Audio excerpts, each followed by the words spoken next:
Dalam Bapa dan Putra dan Roh Kudus. Amin.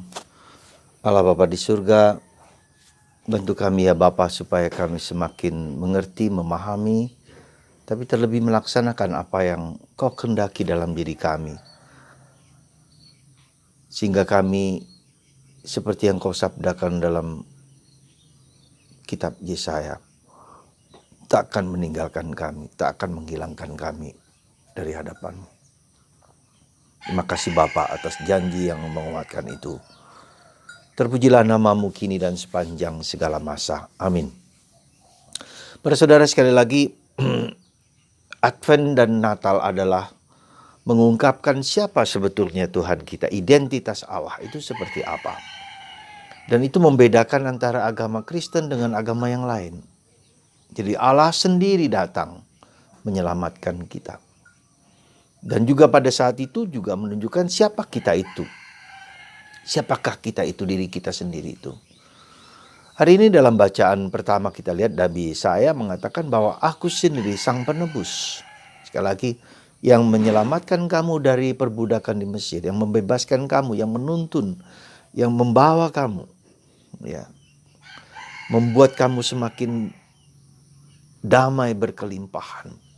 Bahkan dikatakan bahwa namamu tak akan dilenyapkan dan dihilangkan dari hadapanku.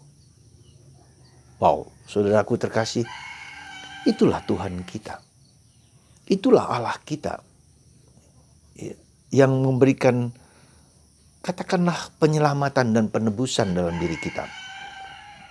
Nah, karena itu saudaraku terkasih dalam Kristus, mari kita semakin harus mengenal siapa kita itu.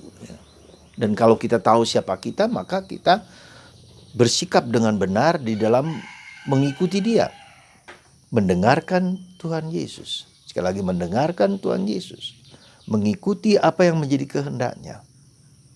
Mengasihi Dia, mengasihi sesama, seperti yang Ia kehendaki bagi kita. Sehingga nama kita tak akan hilang, tak akan lenyap di hadapan Tuhan. Itulah sebetulnya keselamatan. Itulah sebetulnya kedamaian. Dan itulah sebetulnya rahmat yang Tuhan sampaikan kepada kita semua. Nah, untuk itu maka apa yang perlu dan sangat perlu dikatakan Yesus hari ini adalah kepekaan dan ketajaman. Tanda-tanda zaman apa yang ada di sekitar kita. Yesus dengan sinis mengatakan ketika Yohanes Pembaptis datang berpuasa, bermati raga, hidup yang keras itu, mereka mengatakan dia kerasukan iblis. Tetapi ketika Yesus datang dan makan bersama orang-orang berdosa, mereka katakan Yesus adalah seorang pelahap, seorang pemabuk. Jadi saudara, seringkali kita itu mempunyai begitu banyak alasan, begitu banyak katakanlah alasan dan rasio yang untuk membenarkan diri. Nah, coba kita lihat. Mungkin juga pada saat sekarang ini dengan pandemi ini, ya, begitu banyak alasan kita untuk tidak dekat dengan Tuhan lagi, untuk nggak peduli lagi, untuk apa? Dengan berbagai macam alasan yang mungkin tidak benar, atau mungkin juga benar, tapi juga alasan untuk tidak semakin dekat dengan Tuhan. Jadi sebetulnya saudaraku terkasih, dengan pandemi ini, jujur kita harus sebetulnya untuk semakin dekat dengan Tuhan dan semakin mendengarkan dan semakin mengikuti apa yang Ia kehendaki bagi kita. Tapi tergantung kita masing-masing. Sejauh mana kita sungguh-sungguh, ya, menghayati apa yang Tuhan kehendaki bagi kita. Saudara, dengan demikian pada masa Advent dan Natal ini sebetulnya saat dimana kita introspektif. Saat dimana kita mau mendengarkan, ya, menghayati dan mengikuti apa yang sesungguhnya dapat terjadi dalam diri kita. Ya. Beberapa hari yang lalu saya melihat di dalam YouTube kisah bukan seorang, tetapi rumah yang tidak hancur sama sekali. Bahkan seperti dilindungi oleh kuasa-kuasa ilahi sehingga tidak dihancurkan oleh abu panas di Gunung Semeru. Hanya rumah itu.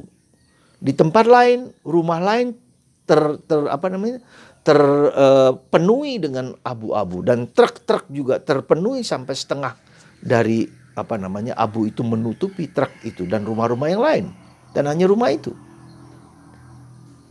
Dengan penuh kerendahan hati sang pemilik mengatakan, ya selama ini saya menjalankan amalan-amalan yang Tuhan kehendaki dalam saya. Saya menjalankan ibadat ibadat pagi, siang, sore, dan malam, sembahyang 5 waktu. Lalu juga menyumbang, membantu orang lain, bersedekah dengan banyak orang. Saudara, mungkin dengan malapetaka ini menunjukkan kepada kita bahwa kita tidak mampu dan tidak berdaya. Kalau kita perhatikan begitu banyak kerusakan-kerusakan, tapi rumah itu tidak. Karena itulah kita wajib, kita dengan rendah hati datang kepada Tuhan supaya kita dilindungi, dijaga, dan dipelihara. Kita tidak mampu melakukan banyak hal dalam hidup ini. Ketika badai terjadi, apa yang kita lakukan? Ketika gempa bumi terjadi, apa yang kita lakukan? Kita tidak bisa berbuat apa-apa. Gejala alam yang sedemikian dahsyat itu, kita mau berbuat apa? Nah, disitulah saudaraku terkasih, ketika kita merendahkan diri dan tunduk kepada Tuhan, melakukan apa yang baik bagi kita dan orang lain, bersedekah, kemudian menolong orang lain, apa saja yang Tuhan cinta kepada Allah dan cinta kepada sesama, tanpa tangan kanan melihat apa yang dikerjakan oleh tangan kiri, dan sebaliknya. Dan dia juga mengatakan, si bapak itu mengatakan, ya saya tidak ingin mengingat-ingat lagi apa yang saya berikan kepada orang lain. Bahasa kita, tangan kanan tidak perlu lagi tahu apa yang diperbuat tangan kiri, dan sebaliknya, dan tidak perlu gembar-gembor. Dan itulah saudaraku terkasih, semoga pada masa Advent ini kita semakin mengenal siapa kita, dan kita semakin mengenal apa yang harus kita lakukan. Berbuat baik sebaik-baiknya, meski mungkin sulit, karena itulah bagian dari hidup kita. Hati nurani kita mengatakan, lakukan yang baik, hindari yang jahat. Lakukan yang baik, hindari yang jahat. Semoga Anda dan saya dan kita semua bertekun untuk menjalankan yang terbaik di hadapan Tuhan. Dan Tuhan tidak akan meninggalkan kita. Dan Tuhan tidak akan menghilangkan nama kita di hadapannya. Tuhan memberkati Anda semua dan kita semua. Sekali lagi, jangan lelah berbuat baik. Tuhan memberkati Anda dan kita. Bapa, Putra, dan Roh Kudus. Amin.